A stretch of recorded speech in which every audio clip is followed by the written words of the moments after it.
So first of all, thank you so much for being here this morning, and we really appreciate your interest. I see a lot of old friends from our public design review process, but I wanted to start by saying thank you especially to the GreenSpace Alliance, because they've been terrific partners right from the start, from the very beginning of this process in 2001, and then Gina Crandall giving her time during the final design review process representing the GreenSpace Alliance, donating some signature trees that will be visible from the front of the park and the entry to the park, and holding a conservation easement on the park. So we're lucky to have them as our partners in this, and thank them very much for all their support. So here's Fisher Ave. Here we are in what's going to be the future parking lot. Here's the historic Gatehouse. This is the formal promenade that rises up. We needed to maintain access to the Gatehouse, and because that's elevated, we needed some way to get up and around the park and meet the Americans with Disabilities Act guidelines. Then we have a water feature is going in at the top of the promenade on the approach to the Gatehouse with interpretive granite panel describing the Gatehouse and the Reservoir's place in the Metropolitan Waterworks system, with a picnic area down at this level. And you can see a woodland is being recreated all around. This is the northern perimeter, western and southern, with a wet meadow and then a large dry meadow over here. There's another wet meadow right in here. This is a swale that you can see in back of you that is going to filter the water that's the runoff from the parking lot. So some of the features of the park are restoration of the Gatehouse. Now, we don't have a program for it fully worked out yet, but we needed to stabilize it because over the years of a lack of use and a lack of maintenance, we needed to repoint the mortar.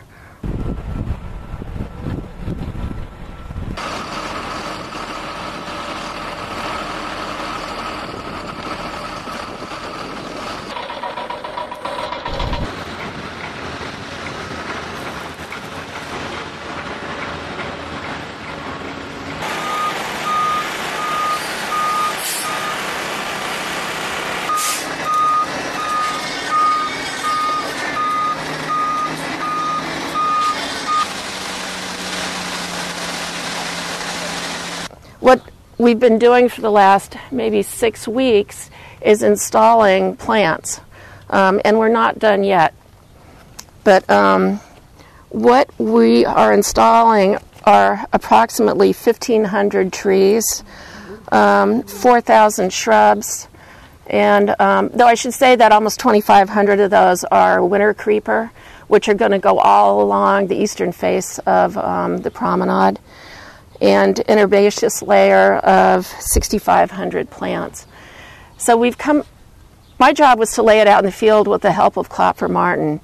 And in trying to figure out how to handle that quantity of plants, what we came up with was, we've actually bought out Home Depot currently of those irrigation flags. You know, it's a little pin with a plastic flag on it. And I write the plant symbol on the flag. And then Klopfer Martin had designed various pods of planting.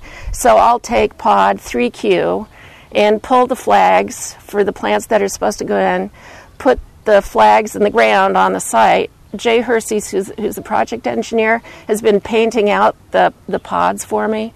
I put the flags in the ground, and then the contractor's crew goes to the block of plants that's labeled with those same flags or the same symbols and puts them in the ground.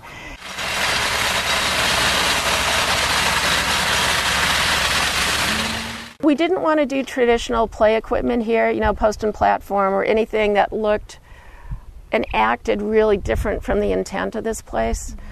So Mitch Ryerson is a sculptor and furniture maker who started doing play equipment out of black locust. which doesn't degrade anywhere near as fast as other types of lumber. And he's done work in Cambridge, especially at the Cambridge Common, and also at the playground on the Esplanade that went in several years ago. And he had started off doing wooden benches for Cambridge, and it sort of morphed into play equipment that in some offers traditional play opportunities, but looks really sculptural. So he's doing one major piece for us, and then some smaller pieces that are scattered along the walking paths. But this is your initial view over the field to the overlook on the opposite side. And these concrete walls down here are the seat walls so that you can view the sports activities from here. So this is the main entrance from Fisher Ave if you're not using the parking lot. And, granite steps on the way down, and then the retaining wall with the name of the park that's recessed into it. There has been a huge amount of effort put into designing the drainage system, and there's an extensive and elaborate drainage system underneath the field. So the planting plan has been really fun to work with, and I've been doing this now 32 years, and this is the first job where I've had a chance to plant tamarack.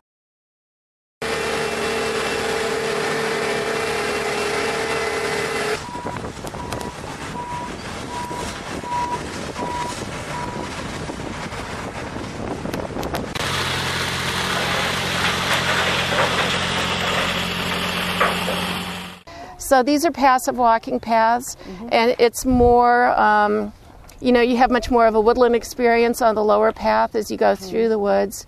Then there's passive seating over here, there's picnicking over at that end of the promenade, there's seating along the promenade.